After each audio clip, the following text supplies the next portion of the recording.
I can pinpoint the exact second everything in my life turned upside down. I was standing in line at the grocery store, cradling a basket full of nonsense. Stuff like frozen lasagna and those scented trash bags I never liked, when my phone buzzed in my jacket pocket. I glanced down and there it was. Jessica's name lighting up the screen. My fiancée. The woman I thought I'd spend the rest of my life with. Or at least that's what I believed at the time. I swiped the message open without a second thought, figuring it was about dinner plans or maybe something to do with finalizing the guest list. Instead, what I got hit me like a sucker punch straight to the gut. 8 words. Wedding's off. Expect a call from my lawyer. That was it. No explanation. No warmth. Just cold, clinical finality, like I was some kind of contract she'd decided to terminate. Not even a comma to soften the blow. Just a period, like the end of a sentence she'd already finished writing. I stood there, stunned. Completely paralyzed. The cashier had to tell me twice it was my turn before I even blinked. I paid without thinking, drove home in silence, and sat in my car for a good 15 minutes before I could convince myself to go inside. I didn't cry, didn't scream, didn't break anything. I just sat there, quiet. The only thing I managed to text back was, "As you wish," and I knew exactly what those words meant. It wasn't just the wedding that was off the table. That was her way of saying, don't call me, don't text me, don't even try. My lawyer will be in touch.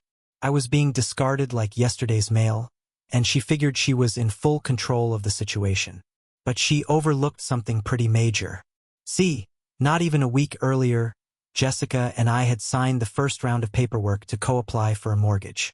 It was for a brand new townhome just outside Seattle. Beautiful place. She picked it. She'd already imagined how she'd decorate it. She even bragged to her friends that it was basically hers already. But the deal wasn't finalized yet, not by a long shot. And more importantly, we weren't married. Which meant, legally speaking, I was still a solo act. So, before I even took off my coat that night, I powered up my laptop, logged into the mortgage portal, and canceled my application. 3 clicks. That's all it took. And just like that, the whole thing crumbled, like it was never real in the first place. Now, maybe you're thinking, wow, kinda petty, man. Maybe. But this wasn't about revenge. Not entirely. After 2 solid years of building something with her, after turning down a promising job in Chicago just to be closer to her folks, this was about self-respect. Still, I didn't see what was coming next. Less than 2 days later, I was parked on the couch, picking at cold leftover lasagna, when my phone rang. Unknown number. I ignored it. A minute later, voicemail. Hello. This is Susan Radins, attorney for Ms. Jessica Person. We urgently request a call back regarding your mortgage withdrawal, as this action may constitute breach of contract or financial interference. Please contact us immediately. I actually laughed. Urgently request? Oh, now they were panicking. Not so ice-cold and detached anymore. I didn't return the call. I waited. And sure enough, more came in, calls, emails, all starting to sound more desperate by the hour. They hadn't planned for this. Jessica, in her usual fashion, probably figured I'd be devastated. Maybe even groveling. But that wasn't happening. I was finished. The following day, Joshua, one of our mutual friends, called. I could hear the awkwardness in her voice right away. Hey, did you really back out of the house deal? Yeah. Okay, because Jessica's losing it. She already ordered furniture and told her parents there'd be a guest room. I almost hit her with a sarcastic, not my problem. But I held back. No need to come off as heartless, even if I had every reason to be. Joshua hesitated. Then she added, she says you're doing this out of spite, that you're trying to punish her. That one made me laugh, for real. Punish her? No, I was just done being played for a fool. What she didn't know, what nobody knew, was that for weeks before she pulled the plug, I'd started noticing things. Late-night texts from numbers I didn't recognize. Work meetings that didn't make sense. Hushed conversations behind closed doors that suddenly stopped the second I walked in. I saw it. I just didn't want to admit it. But now the illusion had shattered. I was finally seeing her for who she really was. So instead of reacting, I chose to observe. I kept quiet. Let them spin themselves in circles. Let them stew in uncertainty. And in that silence, the truth started rising to the surface. 2 days later, someone knocked on my door. I wasn't expecting anyone. It was her father. Last time I saw Jeffrey, we were at dinner and he was raising a glass to welcome me into the family. Now he just looked drained. Maybe even ashamed. He skipped the pleasantries and went straight to it. "What's going on with the house?" I crossed my arms and looked him square in the eye. "I'm not buying property with someone who ends an engagement over text and sends a lawyer after me. Are you here representing her?" He dropped his gaze. "No. I'm here because she won't tell us anything. 1 minute she says the wedding's off, the next she's freaking out over furniture bills and credit checks. I just want to understand what the hell is going on." For a second, I thought about spilling everything, telling him every little suspicion I had. But I didn't. All I said was she ended it. I respected her decision. Now she can live with the fallout. He nodded, slow and heavy, then muttered, "I told her not to do this," and walked away without another word. I watched him leave. And strangely, I felt calm. But the whole story? Oh, it was far from finished. Because what I didn't know, what hadn't even occurred to me yet, was that Jessica hadn't just blindsided me on a whim. No, this had been planned. Carefully. Deliberately. And I was about to find out exactly why she was so hellbent on getting that house. The first real crack in her plan? It came from someone I hadn't heard from in months, her cousin, Kevin. Kevin and I had never been tight. We'd shared a few limonade here and there at family get-togethers, mostly bonding over the fact that we were both a little out of place in her stiff, curated social scene. So when I saw his DM pop up out of nowhere, it caught me off guard. "Hey man, sorry about everything. Had no idea it got this messy. Just wanted to say you dodged a bullet." I stared at his message for a long time before tapping out a simple response. "Appreciate it. But what do you mean exactly?" He wrote back almost instantly. "I probably shouldn't say more. Just ask her about Jason." Jason. At first, the name didn't ring any bells. It's not exactly rare. I'd met a handful of Jasons through her job. Maybe 1 or 2 from those godawful wine weekends she used to drag me to. But none stuck out. I didn't answer Kevin. I didn't have to. Something about the way he wrote it, tight-lipped, like he was testing how deep the water was before diving in, told me this wasn't just a random name. No, Jason meant something. And I had a pretty good idea what kind of something that was. So I pulled up her Instagram. Most of her profile was private now, but the tagged photos? Still public. That's where I found it. A shot from a friend's engagement party just a few weeks back, the same weekend Jessica had claimed she was homesick with a stomach bug. She wasn't in the photo, but Jason was. And his arm? Wrapped tight around her waist. They weren't just posing. It was intimate. Cozy. My stomach dropped. While I was home microwaving soup and comparing backsplash samples for our dream kitchen, she was out with him, smiling, celebrating, being everything but sick. And that's when the sadness flipped. I wasn't heartbroken anymore. I was sharp. Focused. I didn't just want to be done with her, I wanted to wipe the slate clean. Completely. No strings. No debts. No evidence I'd ever been part of that mess. First thing I did was call the mortgage company again to make sure my withdrawal stuck. They confirmed it, and I went ahead and forwarded them a copy of her breakup text for good measure. One of the reps let it slip off the record that her lawyer had already called them twice trying to get me back on the application. Too late. That ship had sunk. Then I did something I hadn't dared do in over a year. I called Gary, my old college roommate. He's a real estate attorney now, working out of Chicago. Last year, he'd offered me a position at his firm, but I turned it down. Jessica wanted to stay near her family. This time, I told him I was ready. He laughed. "Took you long enough?" We scheduled a video call for Monday. Meanwhile, Jessica stayed silent. Classic her, never confront directly. Always hiding behind layers, lawyers, mutual friends, subtle pressure. But I wasn't playing defense anymore. Or so I thought. Then came Sunday morning. I woke up to 32 notifications, texts, emails, missed calls. None from her. They were from my bank. Apparently, late Saturday night, someone had tried to access our joint savings account. The one we'd opened strictly for wedding expenses. I had seeded that account with 10 grand, my year-end bonus. The plan was to use it for catering, deposits, all the usual stuff. But someone had tried to move the entire balance into a personal checking account in her name only. The system flagged it as suspicious. Thank God. The transfer hadn't gone through. I was still on the phone with the fraud department when a new email hit my inbox. Subject line, urgent, wedding funds. It was from Susan Rattins, her ever-professional lawyer. Mr. Nicholas, my client is concerned about the funds in the joint account created for the now-cancelled wedding.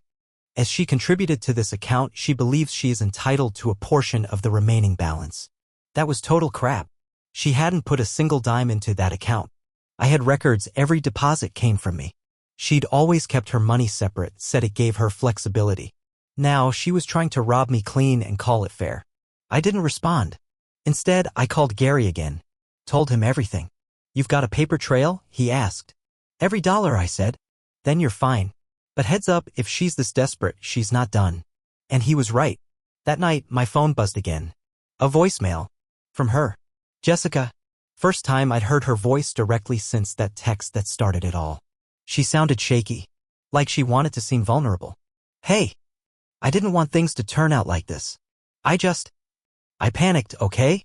Everything got complicated and I didn't know how to talk to you about it. Please don't think I meant to hurt you. I listened to it twice. Then deleted it. Didn't call back.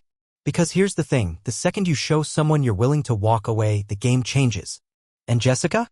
She was used to having control. She wasn't ready for someone flipping the script. Monday rolled around and I signed the offer letter from Gary's firm.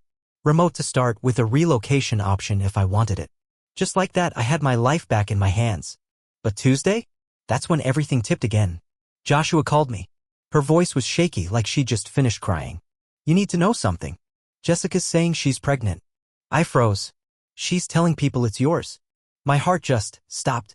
But Jason's been at her place every night since you broke up. It's becoming obvious. People are talking. I barely managed to ask, did she say how far along? 8 weeks, supposedly. And just like that, everything clicked. 8 weeks ago, Jessica was on one of her cleanses, refused to let me touch her. Said she was resetting her body before the honeymoon. That was the last time we were together. Barely. So yeah, there was a very real chance the kid wasn't mine. But that didn't matter to her. She'd already started spinning her web, laying the trap. This wasn't about love. It wasn't even about money anymore. It was about control. And she still thought she could drag me back in. It hit me like a freight train. She was setting the stage to pin paternity on me, maybe even child support, while I vanished from the mortgage like I'd never been part of it. And the worst part? I knew exactly what was coming next. After Joshua's call, I barely slept. I just laid there in the dark, my brain running in circles, trying to connect the dots. The timing. The motives. The cold way she dumped me via text instead of having a single, real conversation. Because it wasn't just a breakup. It was a move in a bigger game. Jessica didn't just fall out of love one day. She was plotting an exit, laying out her version of the story before I even realized we were heading off a cliff. And now she was saying she was pregnant. With my kid. Only it didn't add up. The dates didn't work. We hadn't touched each other in weeks by then. She'd been emotionally distant, physically cold, even a little patronizing if I'm being honest. She called that phase her pre-marriage detox. Said she wanted to be pure for the honeymoon. At the time, I bought it. Thought it was one of her weird little quirks. But now? I could see it plain as day. She was already pulling away because she knew what she'd done. Or who? And Jason? Yeah, he wasn't just a fling. He was the real reason I got dumped by text message. The next morning, her lawyer sent another email. This one had more bite. Given the evolving circumstances, my client is exploring legal action for financial abandonment and emotional distress.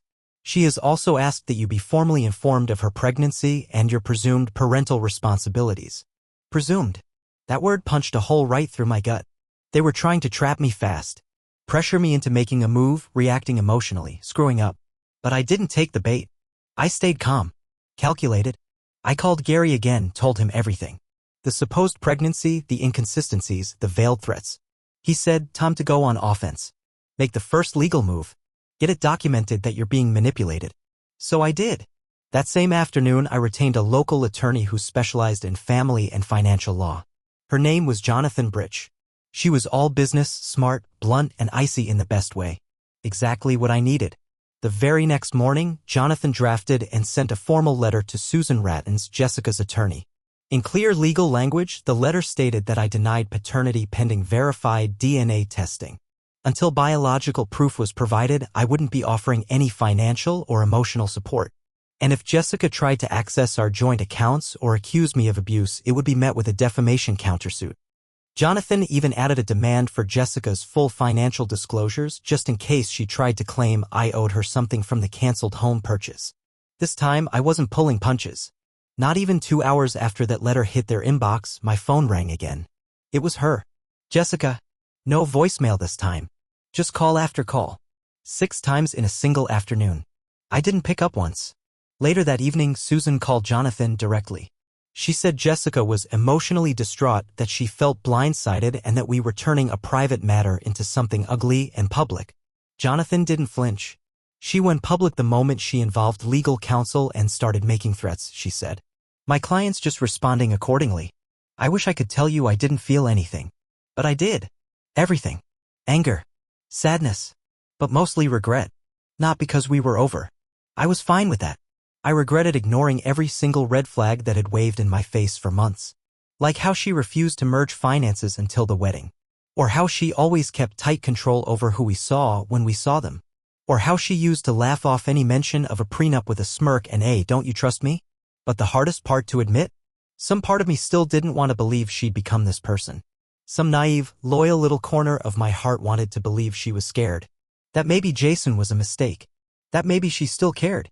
But life has a way of slapping you with the truth when you're least ready. And that slap came 2 nights later. From Jason. It was around 10 p.m. I was alone, flipping through channels when I got a Facebook message from a profile I didn't recognize. No photo. Just the name, Jason. The message said, "We should talk. I don't want to be part of whatever game she's playing." My hands started to shake. I stared at it for a long time. Then typed back one word. Talk. He responded right away. "She told me you two were already broken up. Said the wedding was called off months ago and that you were just helping her buy a house out of guilt." I felt the heat rise in my chest. We were engaged right up until the moment she sent that text. That day. Not a second before. He went silent for a few minutes. Then he sent the real bomb. "She said you hit her." My whole body went cold. "What?" I typed. "Yeah. That's what she told me. Said she was scared of you. That you had a temper. That you broke things." I just sat there. Numb. I had never once laid a hand on Jessica. Never so much as raised my voice in anger. The worst fights we had were about her flakiness, how she constantly prioritized her friends and fit our relationship in like it was just another task on her calendar. Violence? Never. Not even close. So I asked him point blank, "Do you believe that?" It took a while for him to answer. Then, "Not anymore." The next morning, I called Jonathan and laid it all out. She filed what she called a protective counterbrief, basically a preemptive legal shield in case Jessica tried to accuse me of abuse to gain sympathy or legal leverage. Things were getting darker than I ever imagined. But the real gut punch came that Friday. I got an email from the mortgage lender, not the usual boilerplate update. It was personal. An apology. They told me that Susan Rat-Ins had contacted them again, asking if there was any way to move forward with the home loan without me.